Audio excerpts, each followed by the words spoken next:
Right on time, folks. It is 8:05. I wish you could have seen the flash of light to let you know, yes, jokingly, that was not the sun still out, not at this time of night, but we're checking out. There it is, that nice big strobe, massive effect from the stage, the main stage, out on the Expo Center Fairgrounds. Because guess what? Friday night, day two, night two of Louder Than Life 2025.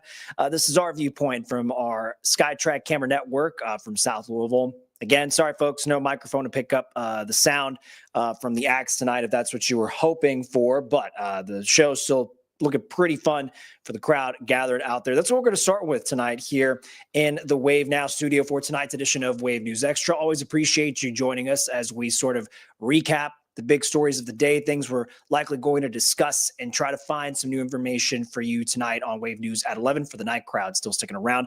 I'm Jose Sosad. Yep, always appreciate you joining us, whether that's through the Wave Now app on your smart TV devices, through all our social media channels.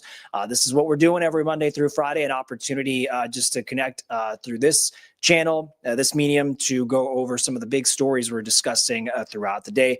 One of them, of course, still being not just the economic impact that Louder Than Life brings, of course, and perhaps the sense that it's a tale, as if you might have joined us last night on 11 o'clock with Chief Meteorologist Kevin Harnett, a tale of two different temperatures and seasons for sure.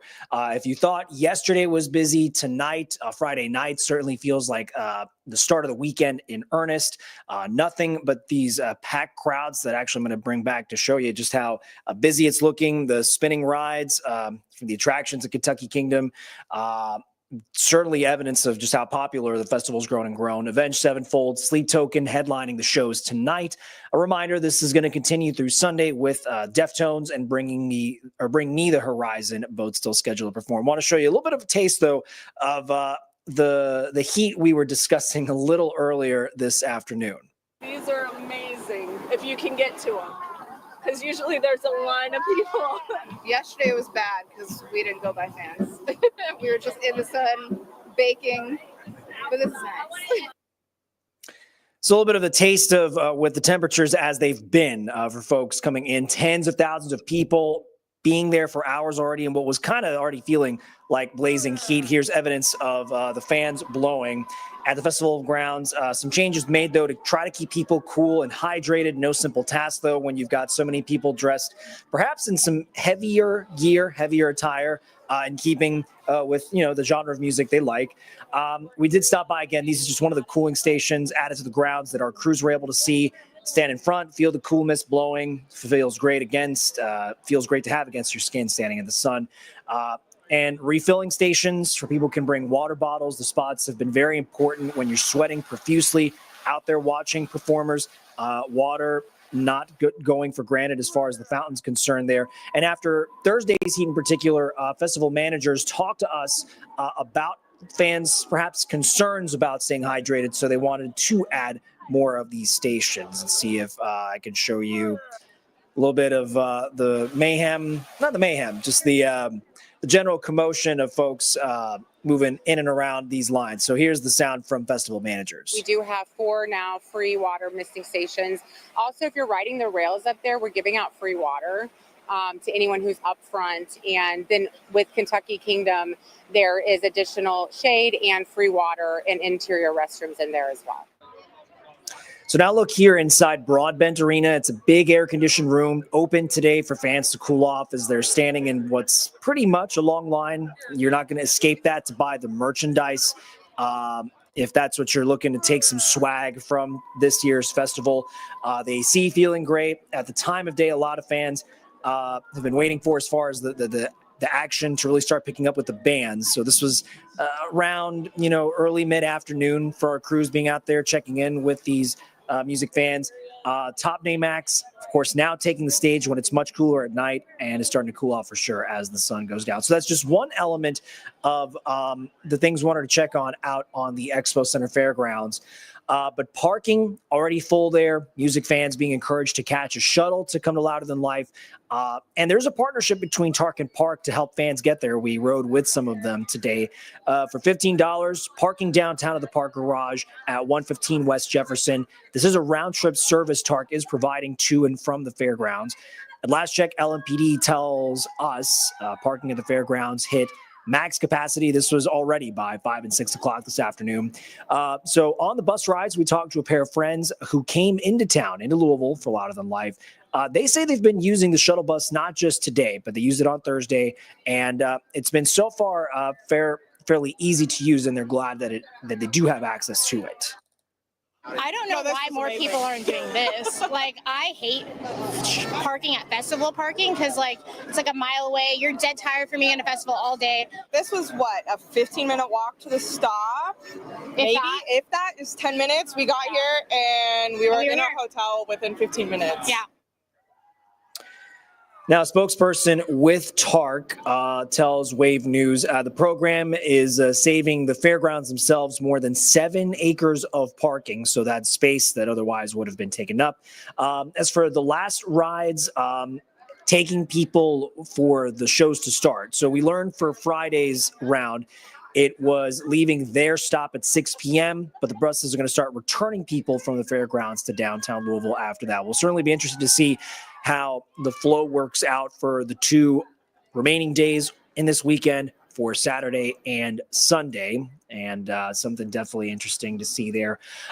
As a reminder, too, on the Wave News app, you could follow along with our coverage. We do have the full schedule there posted on our website. If you're also checking on just the access to traffic and everything else going on that we're covering and reporting on, if you're at the fairgrounds, by the way, maybe we see you out there. Make sure to, if you stop and notice our photographer, I'm going to shout out our Wave News stellar photographer, Martin Pearl, Marty. He has a beard. You're not going to be able to ignore / forget his face.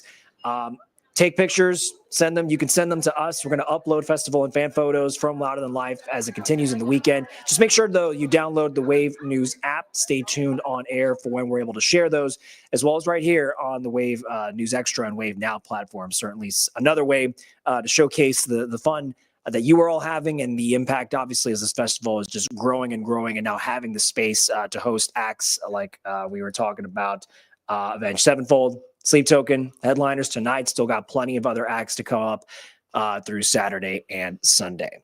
Looking at the clock right now, it is 8:13. What we're going to do is reset to kind of move on to some other stories, things I wanted to share with you tonight.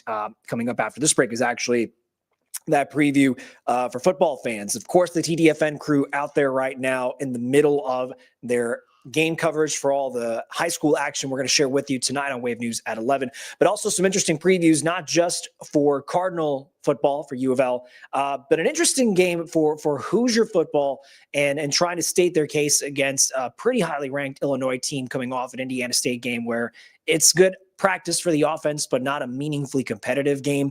So something that Kendrick and Dusty are breaking down or helping break that down for us tonight. So we're going to be right back after this break coming up on 8:14. You're watching Wave News Extra.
All right, folks, welcome back in. It is 8:16. Another view from our SkyTrack camera network, observing the show, the fun out there at Louder Than Life. Hopefully everyone's staying safe and hydrated still, even at this time of night. I want to shout out really quick because unfortunately this is something we're likely going to get calls about and keep our own eyes on, send some photographers to see just how bad the traffic is going to get. So shout out to Danny on Facebook commenting live on the stream right now, letting us know from Danny.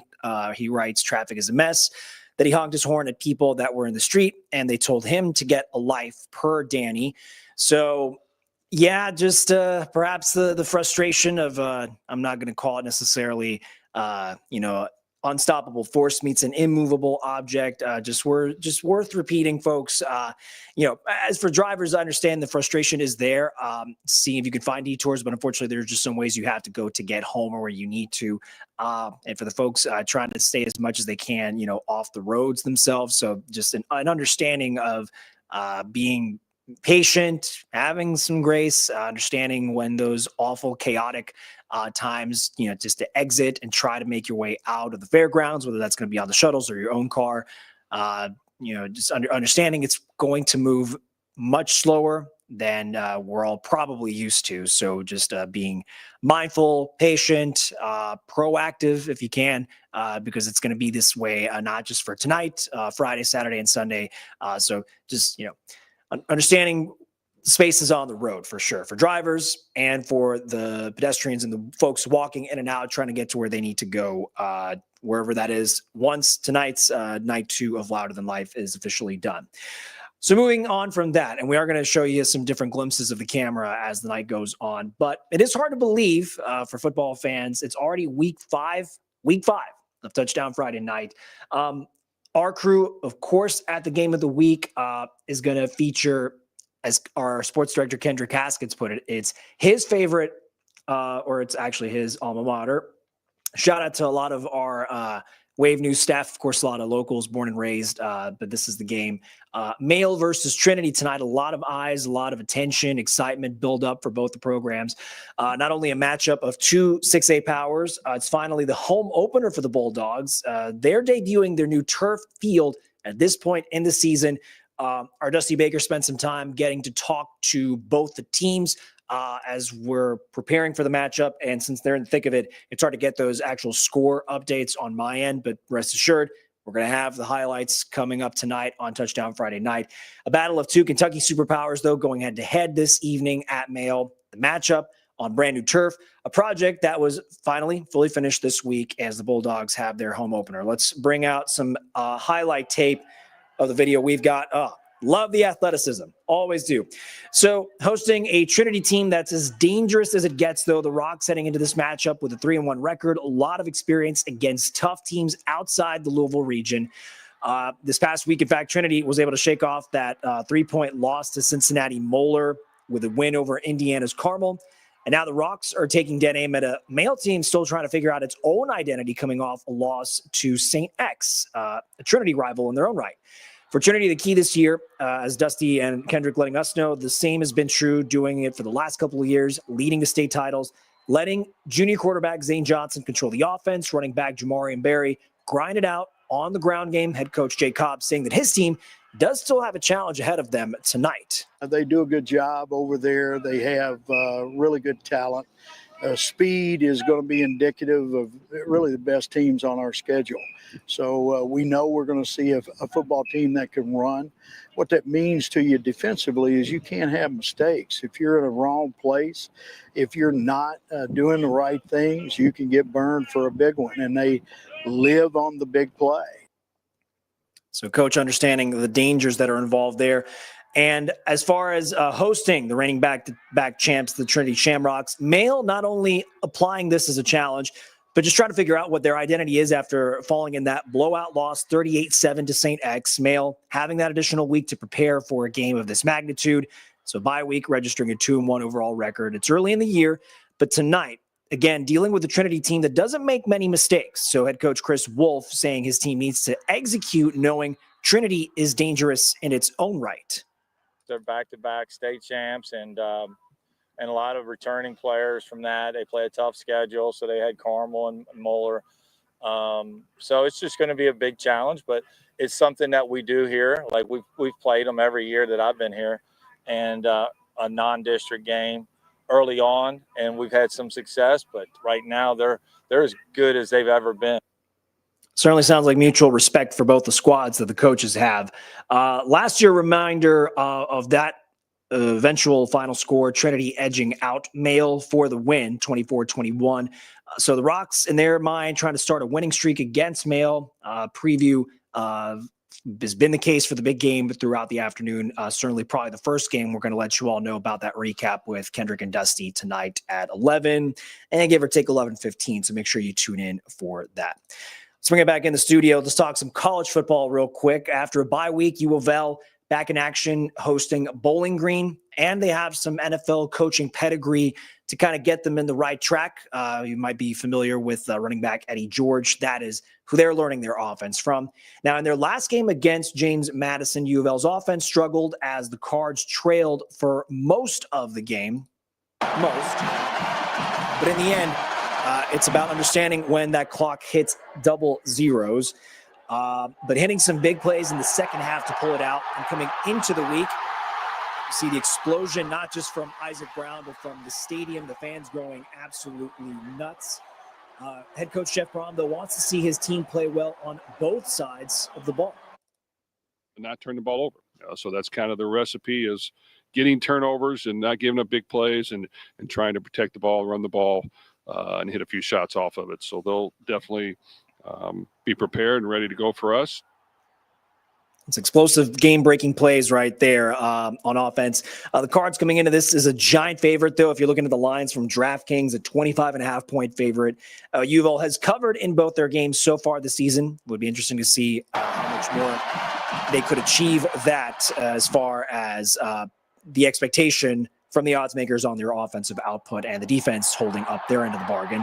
After Saturday's game, by the way, it's all ACC games for the rest of the year until the annual rivalry game against Kentucky. That one's going to be on November 29th.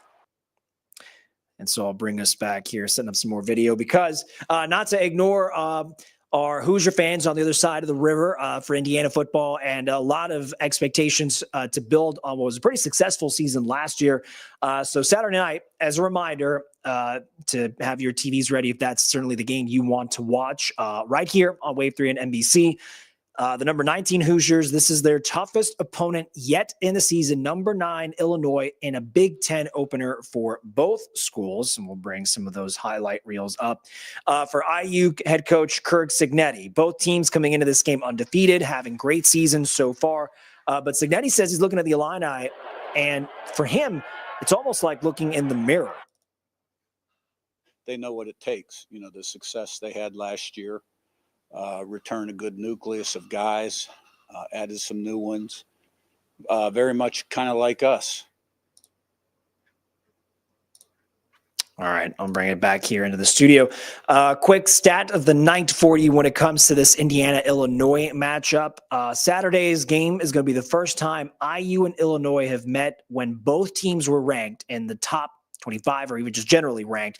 This first meeting for them since 1950. So stakes to build on, momentum, a program, and seeing where both schools can kind of ride that trajectory of positive momentum to stake their claim among the better programs in college football.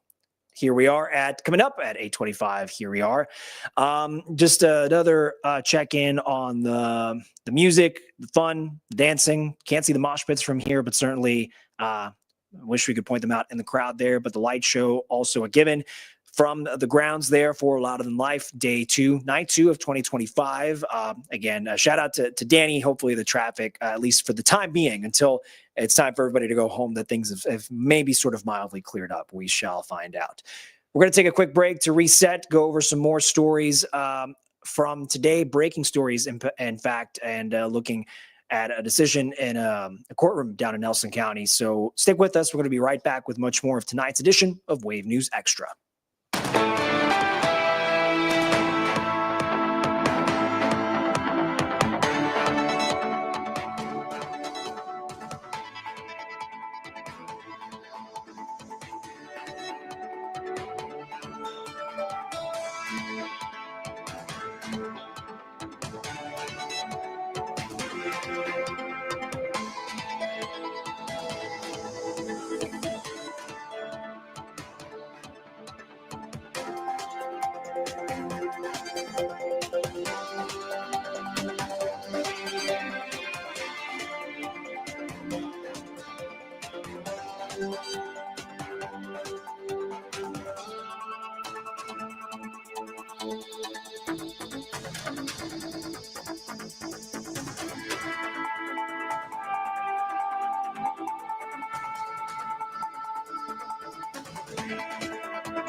It is 8:27 tonight on Wave News Extra. Jumping into one of the big updates we had come in as breaking news earlier this afternoon, folks. Charges against Nelson County's sheriff, Raymond Pinaroa, those have been dismissed. It's coming, though, as Nelson County's chief deputy, Brandon Bryan, signs his signature on a plea deal for the unauthorized selling of seized cars to a private buyer in his official capacity. So that is the big development coming from Nelson County this afternoon, heading into the evening.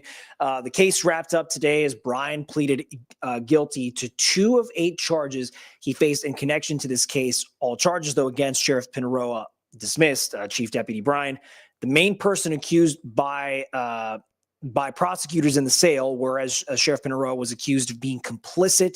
But the Commonwealth says after, quote, voluminous discovery, they could not prove that the sheriff acted criminally. So I'll bring you back to this video, if I could set it back up. So in the end, as I mentioned already, Bryan pleading guilty to 2 misdemeanors, including forgery in the 3rd degree. July 16th of last year, you might remember when we've been reporting all this, that Bryan sold 3 cars that were in the sheriff's office custody to a friend instead of putting them up at a public auction, which is what Kentucky law requires. Also, between January of 2023 and August 2024, Chief Deputy Bryan apparently forged over 60 vehicle inspection forms when he actually had never done any of those inspections. He now has to pay a fine and maintain no contact with the 2 deputies who talked to KSP about the initial infractions. Bryan maintains, though, that he is honorably served Nelson County and is not a thief. I do want to play a little bit of a snippet of video we got a copy of today from inside the courtroom as this hearing was playing out in Nelson County. So I want to play this little snippet for you here. The Commonwealth believes that at this point, we are not able to prove beyond a reasonable doubt the criminal charges, and that this is best suited for the civil case to be handled for the misconduct that has occurred in the sheriff's office. So you heard there from prosecutors, again, repeating on the other hand, Chief Deputy Bryan pleading guilty to those 2 misdemeanors, paying a $1,000 fine. And I want to read a little bit of the statement we did receive from his representation, I believe, as I'm scrolling down here. In his statement we got this afternoon from his attorney, Michael Nemitz, saying in part, Chief Deputy Bryan never stole anything. The plea agreement reflects that he made mistakes on some administrative tasks and made some paperwork errors. He chose to accept responsibility for the errors and to pay fines rather than put his family and the community through what would have been a very expensive and emotionally taxing trial. So that's the official response from Chief Deputy Bryan. Meanwhile, I also want to show you a copy and a graphic of the statement we received from attorney Steve Romines for Sheriff Pinaroa.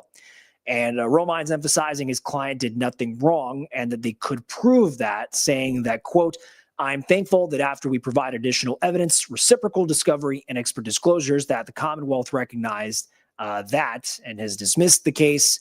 While that doesn't happen often, it is commendable when it does. So from attorney Steve Romines representing the sheriff there. You can read their full statements up tonight on wave3.com. So certainly an interesting facet to this investigation we were not expecting necessarily happen today. But Alina, someone among our reporting team who's been staying on top of that story since we first broke it. And so the updates, make sure you all go visit to read a little bit more on the specific finer details on wave3.com. I have some more stories to share with you tonight as I'm pulling them up in here. Updates. Police saying they arrested a woman after she left her child alone on a sidewalk in a stroller. This is a graphic with the mugshot of the suspect. LMPD officers were called to go to West Oak Street Thursday. Reports came in there was a child in danger. Once they got there, officers say Mariah Williams came outside, told police she only left the child there to buy groceries. But officers talked to a witness who told them another story. Witnesses told police Williams was not in any store, and that the child stroller was there with the wheels backed up to the curb, as if to say that the child was put there on purpose. Witnesses then telling police apparently they had to knock on the door of a home to get Williams to come outside. She was eventually arrested and charged with wanton endangerment.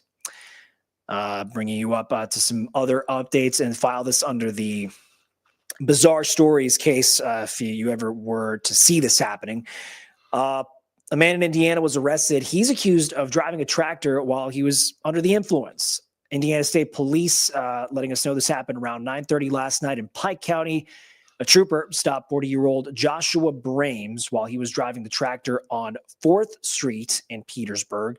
The trooper says he rolled through the stop sign, Brames did, and did not have taillights on the trailer he was pulling. ISP then going on to say Brames appeared to be intoxicated. He refused to take field sobriety tests. Troopers going on to say in their documents for the arrest that when he stepped off the tractor, that Brames tried to run away, but he was caught. He's charged with operating a vehicle while intoxicated and resisting law enforcement. In another case, this coming from Meade County, and I'm checking to see, I'm just looking at where my websites and stuff are still up. Okay, let's check it on my interface. In Meade County, 2 people are facing child abuse charges after a baby was found not responsive in a hotel room. Police arrested 25-year-old Chance Baldwin and 23-year-old Feliciana Montes. According to arrest reports, a 3-month-old baby boy was found unresponsive just before 5 a.m. Tuesday. Baldwin and Montes told police they went drinking the night before. They took the child to bed with them, but when they woke up, the baby was not responding. Police say that the pair also put an 18-month-old girl at risk. Both Baldwin and Montes are now charged with manslaughter and abuse charges. They're expected to be back in court again next week. Bringing you back into the studio as something we wanted to set up before we go to break. And the story of investment, in particular for parents trying to juggle work, paying bills, especially finding childcare. It can be just an absolute gauntlet to try to go through, and especially the case for any single parents out there trying to navigate their own professional world and doing this.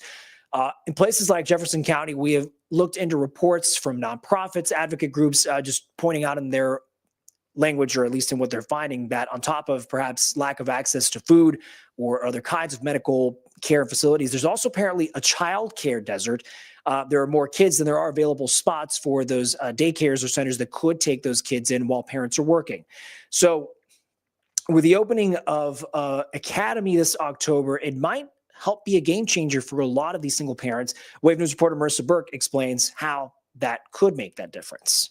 One of the officials with Bezos Academy shared different stories about how families had to balance their bills on top of trying to find childcare. Reports show just last year, more than 70,000 adults in Kentucky were unable to work because they had a child to take care of who wasn't enrolled in school or childcare. But with the opening of Bezos Academies for 200 families, that's about to change.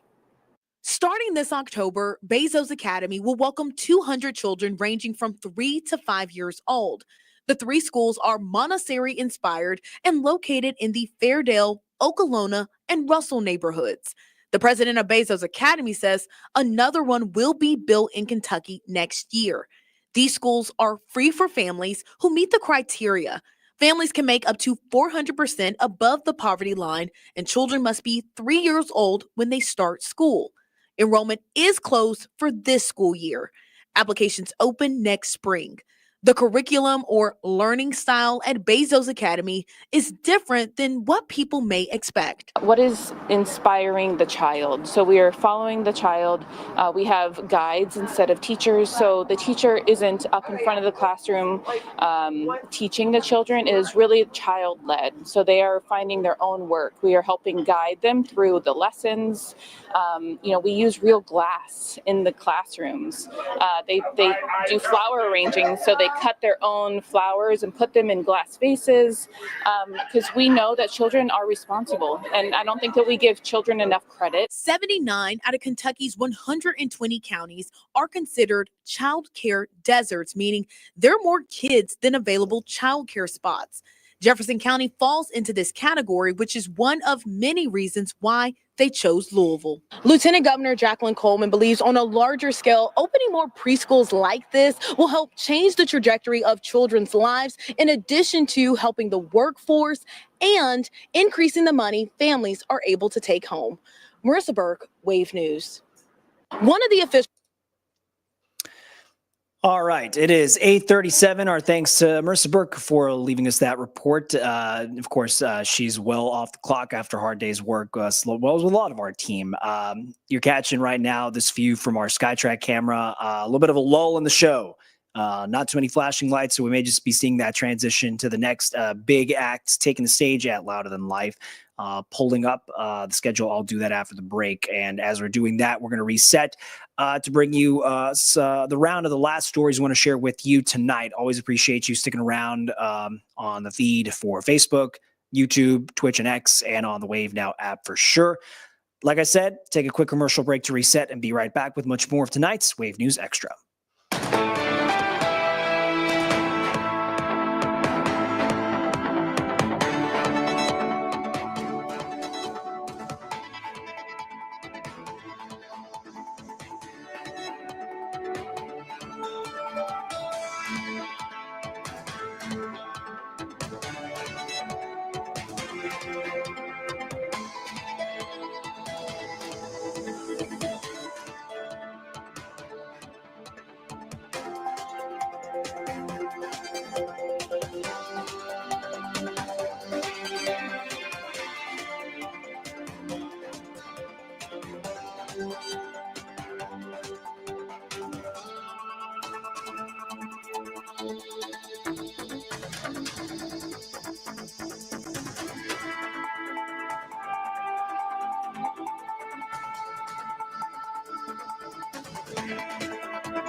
It is now 8:40, and folks, as I was checking the schedule for this Louder Than Life lineup for Friday night, I believe at 8:40, since we're staring at main stages 1 and 2, I'm not familiar with Sleep Tokens music, but it sounds like that is who is getting ready to start their set list here at 8:40. Avenged Sevenfold starting theirs late into the night at 10 o'clock, and we'll probably be busy getting ready for tonight's broadcast on Wave News at 11.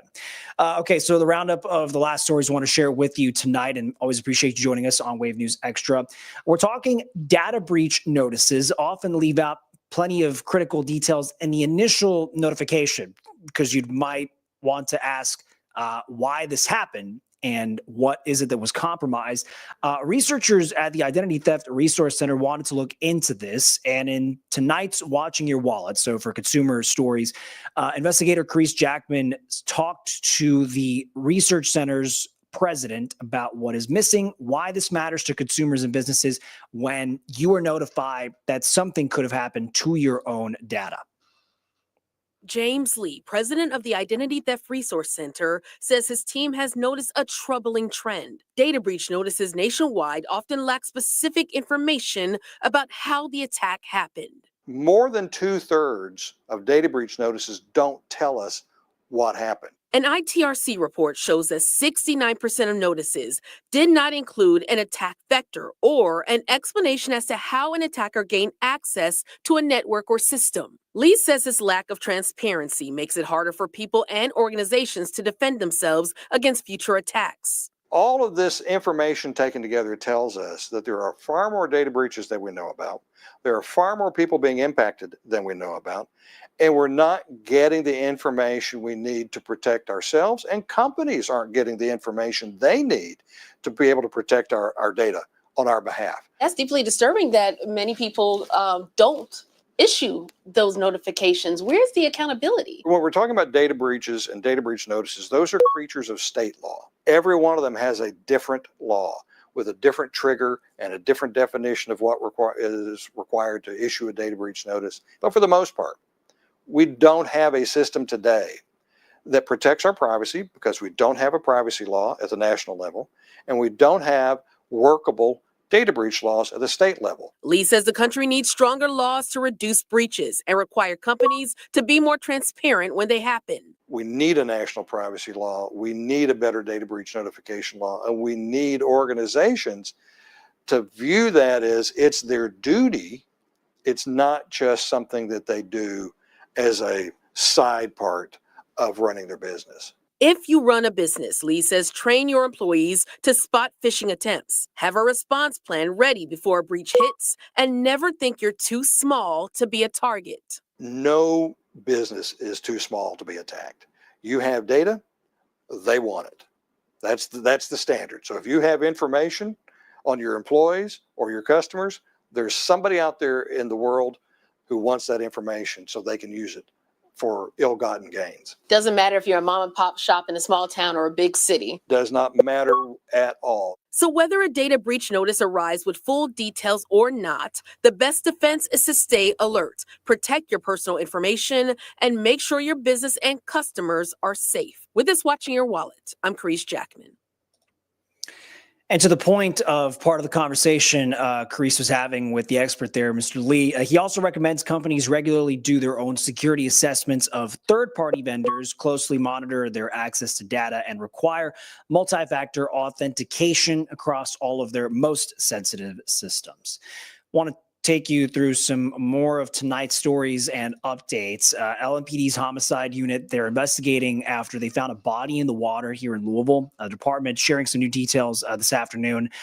Crews were called shortly before noon to find and recover this body in Beargrass Creek near Story Avenue and Letterly Avenue. LMPD's river unit helped Louisville Fire do the mission to recover the remains. Police tell us the body appears to be that of an adult person, though they didn't share any other identifying information about their age, gender, any of that. That's still unknown at this time. But they did find it near the MSD Beargrass pumping station. And so from here on out, LMPD's homicide unit is going to look into the cause of death and how this all could have happened. Elsewhere, troopers and police have another search going on because Kentucky State Police are still looking for an attempted murder suspect after he escaped from a jail in southern Ohio. Authorities say 48-year-old Jerry Lee Cooper spotted on a trail camera last night near the Mason-Bracken County border. Cooper was charged in April with all these charges, plus assault, being a convicted felon with a gun. He escaped from jail Monday night with the help of another inmate, 51-year-old Roy Jean Butler. The two broke a window, ran to the Ohio River. They stole a boat, rowed to the Kentucky side. Butler was caught Tuesday, but Cooper's the one still on the loose. And KSP does consider him armed and dangerous. As of last check, detectives, investigators believe they do have him sort of contained, maybe not cornered, but they more or less might know where he's going to move in a pretty large wooded area. In Kentucky, staying there, Governor Beshear's administration celebrating a bit of a legal victory after a judge temporarily blocked the USDA from accessing people's personal information if they collect SNAP benefits. Back in July, the governor joined 21 other states to fight against these data requests specifically. The order blocks the USDA from accessing these Kentuckians' data if they're receiving SNAP benefits. Governor Beshear has reported or pointed to the fact that 500,000 Kentuckians use them, adding, quote, their privacy rights are just as important as everyone else's, end quote. A hearing surrounding this order is still set, though, for October 9th. One last thing to share with you tonight, and an update, a check-in on this affair, or the state of affairs for flight regulations and flight safety, given a lot of really harrowing, scary videos that show these stories of either near misses with planes in the air, of course, the deadly helicopter crash to start the year, near misses, and just sort of the state of where safety and regulations have to keep up. The FAA is ordering airlines to review their own evacuation procedures and the announcements they have to make to passengers. This came after some recent evacuations. Passengers were slow to get out and in some cases insisted on still grabbing their carry-on bags first. Reporter Tom Costello has this update. July 26th, panicked passengers slid down the evacuation chutes as smoke and flames poured from the brakes on their plane in Denver. Somebody screamed, fire, burn. Yet many passengers came down the slides with their carry-on bags. March 13th in Denver. Passengers escaped onto the wings after an emergency landing and an engine fire. April 21st in Orlando. We're calling the fire truck right now. We'll do that. Thank you very much. The right side engine on a fully loaded Delta Airlines flight began spewing flames moments after pushing back from the gate. Please take your time going down the stairs. The emergency evacuation slowed since passengers could only leave from the left side of the plane. And then on top of that, you still had passengers who were trying to take their luggage with them. While everyone on board survived, slower evacuations have troubled the FAA. Under FAA rules, the entire plane must be evacuated, everybody off in 90 seconds, even with half the exits blocked. Grabbing your bag could cost someone their life. Now the FAA is issuing a safety alert, instructing airlines to reevaluate emergency evacuation procedures, flight crew training, announcements, and commands to passengers. We can't have somebody at the front of the line grabbing their overhead bags and keeping people in the back of the airplane from being able to safely evacuate. Give everything, drop it. Come on. In Toronto, Delta flight attendants received high praise for last February's crash landing and evacuation. One challenge, the 90-second rule is 60 years old. Today, planes usually fly full, often with passengers who are elderly or have mobility issues. The only thing you need to do is save your life and the life of everyone else on board. Listen to the flight attendant instructions and leave your bags behind. There's Tom Costello reporting, and the FAA telling news organizations that they are doing their own research on whether existing standards need to be modified to consider and account for modern passenger behavior for sure. We're about to hit the 8:50 mark. I'm going to shout out a YouTube user here, Shiny, who wanted to make sure we didn't wrap up tonight without taking a peek at least the visuals of Sleep Token. Because, again, folks, we do have access to the SkyTrack camera, just unfortunately no microphone access for those of you who wanted to tune in. But I'll indulge and just take a look at the light arrangement and the light show for the fans there enjoying Sleep Token as they're taking over one of the main stages here for Louder Than Life Night 2 2025. So there we go. An immediate response from some of you streamers out there on YouTube in particular. I'm seeing Danny popping in there.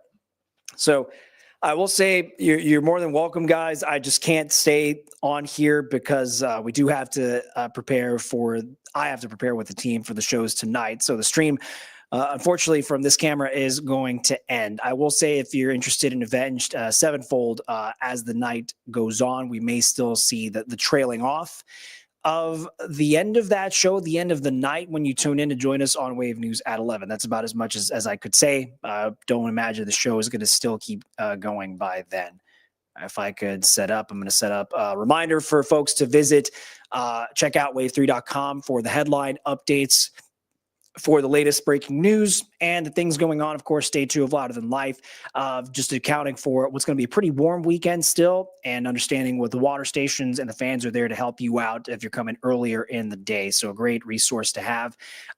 All the big stories from our reporting team happening in Kentucky, Southern Indiana, all that is there for you to check out. A reminder as well that a great resource to have is the Wave Weather Now app to know what the temperatures are going to be like to plan for the days ahead. The Wave News app for the latest push alerts sent straight to your phone. And part of that, of course, being while the weekend of music is still playing out.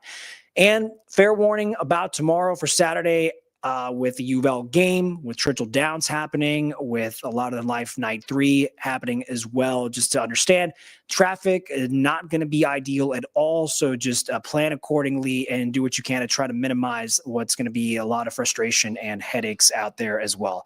Yes, I'm getting the response here from the YouTube crowd saying that, yeah, I wish it was the case, but unfortunately, I do kind of have to wrap things up.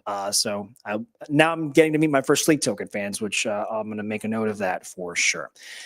Yeah, that's going to do it for us tonight at 8:52. Bring you back into the studio. Nope, I'm going to find the right camera to do that. Always appreciate you folks joining us and finding us here on Wave Extra in the studio, whether that's through the Wave Now app on your Apple, Roku, Fire Stick, on YouTube, Twitch, X, Facebook. Always appreciate that. Monday through Friday here. So we're going to be back Monday night at 8:05. We'll see you then. Until then, take care. Enjoy the weekend and good night.